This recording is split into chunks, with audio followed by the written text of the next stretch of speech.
Bismillahirrahmanirrahim. Assalamualaikum warahmatullahi wabarakatuh.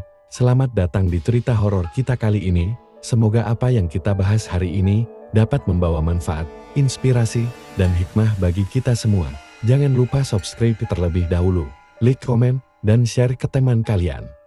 Langsung saja kita mulai ceritanya. Namanya Alia, seorang wanita muda yang baru saja kehilangan ibunya. Pindah ke rumah warisan keluarganya yang telah lama ditinggalkan di sebuah desa terpencil. Meski rumah tersebut tampak tua dan kusam, ada daya tarik tersendiri yang membuatnya merasa harus tinggal di sana. Ketika malam tiba, Alia mulai mendengar suara-suara aneh, seperti bisikan dari sudut-sudut gelap rumah. Bisikan tersebut terdengar samar, namun selalu memanggil namanya. Ia berusaha mengabaikan hal tersebut, berpikir bahwa itu hanyalah imajinasinya saja. Namun, semakin malam, suara-suara itu semakin jelas dan mengerikan. Alia mulai mendengar bisikan yang memanggil namanya dengan jelas, tepat di telinga kirinya, membuatnya membeku ketakutan di tengah malam. Setelah malam yang penuh teror, Alia mencoba mencari jawaban tentang rumah tersebut. Ia pergi ke desa terdekat untuk bertanya tentang sejarah rumahnya. Penduduk setempat terlihat enggan berbicara, tetapi seorang wanita tua, Bu Kartini, memperingatkannya tentang masa lalu kelam keluarga Alia.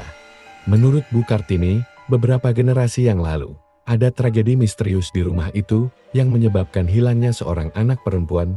Sejak itu, rumah tersebut selalu dihantui oleh arwah penasaran. Alia menemukan sebuah kamar terkunci di rumahnya yang belum pernah ia lihat sebelumnya. Di pintu kamar itu, ia mendengar suara tangisan seorang anak. Alia memberanikan diri untuk membuka kamar tersebut dan menemukan ruangan penuh dengan barang-barang kuno, termasuk boneka lusuh dan foto-foto keluarga yang tampak suram. Saat ia memeriksa ruangan, ia merasakan kehadiran dingin yang seolah mengawasinya.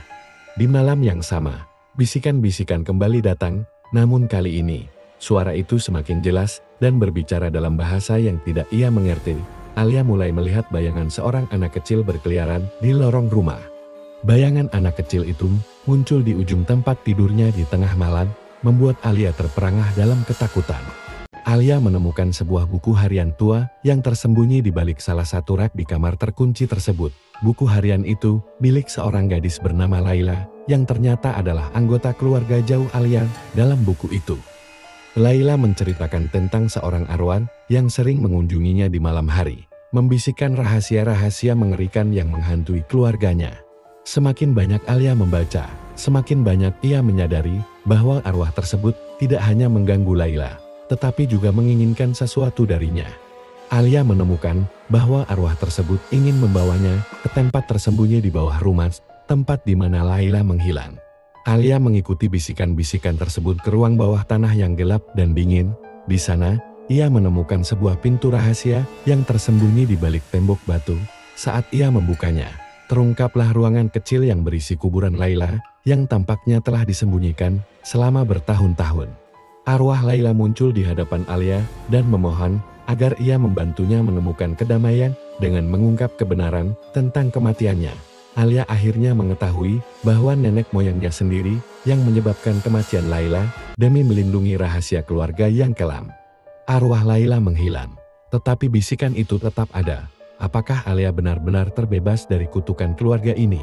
Atau apakah arwah-arwah lainnya masih menunggu untuk menghantuinya? Meski arwah Laila sudah menghilang setelah Alia menemukan kuburannya, perasaan lega tak datang pada Alia. Bisikan di rumah itu tidak sepenuhnya hilang, dan ia terus merasa ada sesuatu yang belum tuntas. Alia merasa semakin terisolasi, ditinggalkan oleh tetangga-tetangganya yang semakin enggan berbicara dengannya. Kegelisahan semakin memburu ketika ia mulai mengalami mimpi-mimpi aneh, di mana sosok-sosok bayangan dari masa lalu keluarga muncul. Mereka tampak marah, putus asa, seolah-olah mereka juga menuntut sesuatu darinya. Alia kemudian mulai menggali lebih dalam arsip keluarga, menemukan bahwa kutukan di rumah tersebut tidak hanya berhubungan dengan Laila, melainkan jauh lebih tua dan melibatkan beberapa generasi keluarganya. Ternyata, keluarga Alia telah membuat perjanjian gelap bertahun-tahun yang lalu untuk kekayaan dan kekuasaan. Tetapi perjanjian itu datang dengan harga yang mengerikan, kutukan bagi anak-anak perempuan yang lahir dalam garis keturunan mereka. Dalam sebuah mimpi yang sangat nyata, Alia melihat bayangan keluarganya di masa lalu. melakukan ritual misterius. Saat ia mencoba mendekati mereka, salah satu bayangan itu tiba-tiba berbalik, memanggil namanya, dan tersenyum dengan penuh kebencian. Alia menyadari bahwa dirinya mungkin adalah pewaris kutukan tersebut. Ia adalah satu-satunya keturunan perempuan yang masih hidup dalam garis keluarga, dan karena itu, kutukan tersebut kini sepenuhnya beralih padanya. Ketakutan yang semakin mendalam membuatnya mencari bantuan dari luar. Alia mencoba mencari seorang paranormal terkenal, Pak Surya, yang dikenal mampu berkomunikasi dengan arwah dan entitas supranatural. Namun, saat Pak Surya mencoba menghubungi arwah di rumah tersebut, ia dihadapkan pada kekuatan yang jauh lebih kuat dan jahat dari yang ia duga. Sementara itu, Alia mulai mendapati bahwa ada sesuatu yang mulai mengendalikan pikirannya. Kadang-kadang, ia merasa melakukan hal-hal di luar kendalinya, seperti berjalan di tengah malam menuju ruangan terkunci, atau menuliskan kata-kata asing yang bahkan ia tidak pahami. Pak Surya memperingatkan bahwa kutukan itu bukan hanya mengincar nyawanya, tetapi juga jiwanya. Pak Surya tiba-tiba pingsan selama sesi pemanggilan arwah, dan saat sadar, ia menyebutkan satu nama dengan suara tercekik, kuntilanak. Alia dan Pak Surya kini berhadapan dengan kenyataan bahwa entitas yang menghantui rumah ini bukan hanya arwah penasaran biasa, melainkan kuntilanak, sebuah makhluk supranatural yang terikat pada kutukan keluarga Alia. Pak Surya menjelaskan bahwa kuntilanak tersebut dulunya adalah salah satu leluhur Alia yang dikorbankan dalam ritual hitam, dan sejak itu ia menghantui keluarga mereka, menuntut balas. Semakin hari, penampakan kuntilanak tersebut semakin sering terjadi. Ia muncul di sudut-sudut gelap rumah, dan setiap kali muncul, suara bisikan yang memanggil Alia menjadi lebih keras dan memaksa. Alia tidak hanya dihantui secara fisik, tetapi juga mental. Dia mulai merasakan kehadiran kuntilanak di dalam dirinya, seolah-olah makhluk itu mencoba merasukinya. Suatu malam, saat Alia melihat ke cermin, ia mendapati bahwa bayangan dirinya di cermin bukanlah dirinya, melainkan sosok kuntilanak dengan senyuman penuh dendam. Dengan kondisi yang semakin memburuk, Alia dan Pak Surya menyadari bahwa satu-satunya cara untuk menghentikan kutukan ini adalah dengan mengadakan ritual pemurnian yang harus dilakukan tepat di tempat terjadinya ritual pertama, yaitu di ruang bawah tanah rumah Alia. Namun, ritual ini sangat berisiko, karena jika gagal, Alia mungkin akan sepenuhnya dikuasai oleh kuntilanak tersebut, dan jiwanya akan hilang untuk selamanya. Di tengah persiapan ritual, Alia mulai mengalami kilasan masa lalu yang semakin jelas. Ia melihat nenek moyangnya membuat perjanjian dengan sosok gelap di tengah hutan, dan bagaimana keturunan perempuan pertama dari setiap generasi harus dikorbankan untuk memenuhi perjanjian itu. Alia menyadari bahwa keluarganya telah mengikat dirinya pada sesuatu yang jauh lebih gelap daripada sekadar kutukan keluarga. Saat Pak Surya mulai ritual, kuntilanak muncul dengan amarah yang belum pernah Alia saksikan sebelumnya, mencoba menghalangi ritual dan menghancurkan segala harapan penyelamatan. Ritual yang dilakukan Pak Surya dan Alia berubah menjadi pertempuran supranatural yang mengerikan. Kekuatan kuntilanak semakin mengamuk, mengubah seluruh rumah menjadi tempat yang tidak bisa dikenali lagi, dipenuhi dengan suara tangisan, jeritan, dan bayangan-bayangan kelam. Alia harus menghadapi tidak hanya kuntilanak, tetapi juga roh-roh leluhurnya yang mencoba menyeretnya ke nasib yang sama. Dalam kekacauan tersebut, Alia mendapatkan sebuah penglihatan terakhir leluhur yang pertama kali melakukan ritual hitam itu, memberi petunjuk tentang bagaimana cara mengakhiri kutukan. Alia harus melakukan pengorbanan besar. Tetapi pengorbanan ini akan membuatnya kehilangan sesuatu yang sangat berharga. Dengan sisa keberanian dan kekuatan yang dimilikinya, Alia melakukan tindakan akhir yang drastis. Namun konsekuensinya belum jelas. Bisikan malam akhirnya berhenti, tetapi rumahnya kini terasa lebih sunyi daripada sebelumnya. Setelah ritual berakhir, Alia mendapati rumahnya kembali tenang. Tetapi ketenangan ini terasa dingin dan kosong. Pak Surya, yang selamat dari ritual tersebut, memperingatkan bahwa meskipun kuntilanak telah dikalahkan, ada harga yang harus dibayar. Alia kini sadar bahwa ia telah melepaskan sesuatu dari dalam dirinya, sesuatu yang tidak bisa ia kembalikan. Di malam terakhir, Alia mulai mendengar suara aneh lagi, namun kali ini bukan bisikan, melainkan suara tangisan jauh di kejauhan. Saat ia memeriksa rumah, ia menyadari bahwa rumah itu mungkin telah tenang. Tetapi jiwanya masih terikat pada kutukan itu. Ia telah selamat dari kuntilanak. Tetapi kutukan itu masih hidup di dalam dirinya, menunggu saatnya untuk bangkit kembali. Alia melihat ke cermin sekali lagi, dan untuk sesaat, ia melihat bayangan kuntilanak tersenyum di balik punggungnya. Alia merasa ada sesuatu yang tidak beres jejak malam terakhir ritual itu. Meski rumah terasa lebih sunyi, Alia merasa semakin hampa. Tangisan jauh yang ia dengar malam sebelumnya terus menghantui pikirannya, dan suara itu semakin mendekat setiap kali malam tiba, meskipun Pak Surya sudah pergi. Alia masih tidak bisa sepenuhnya merasa bebas. Ketika ia mencoba hidup normal, memulihkan diri dari trauma yang baru saja dialami, bayangan aneh mulai muncul kembali, terutama setiap kali ia melihat cermin. Cerminnya kini tampak retak, namun retakan itu tidak pernah ada di dunia nyata, hanya di bayangannya. Alia mulai bertanya-tanya apakah ia sudah benar-benar bebas dari kutukan keluarga itu, atau apakah sesuatu telah berubah di dalam dirinya. Suatu malam, ia menyadari bahwa bayangannya di cermin bukan lagi kuntilanak yang menghantui rumah itu, tetapi dirinya sendiri, sosoknya yang tampak kelam dan penuh kebencian. Alia semakin takut bahwa ia mungkin tidak hanya melihat kutukan itu, tetapi juga menjadi bagiannya. Saat Alia menatap bayangan di cermin, bayangan itu tersenyum dan mulai bergerak mendekat ke arah cermin, meski Alia sendiri tidak bergerak. Alia berusaha mencari bantuan untuk masalahnya, tetapi setiap kali ia mencoba mengungkapkan kekhawatirannya kepada orang lain, mereka menatapnya dengan aneh dan menganggapnya terlalu paranoid. Bahkan teman-temannya di kota tidak lagi menjawab telepon atau pesan. Seolah-olah mereka semua menghilang dari hidupnya.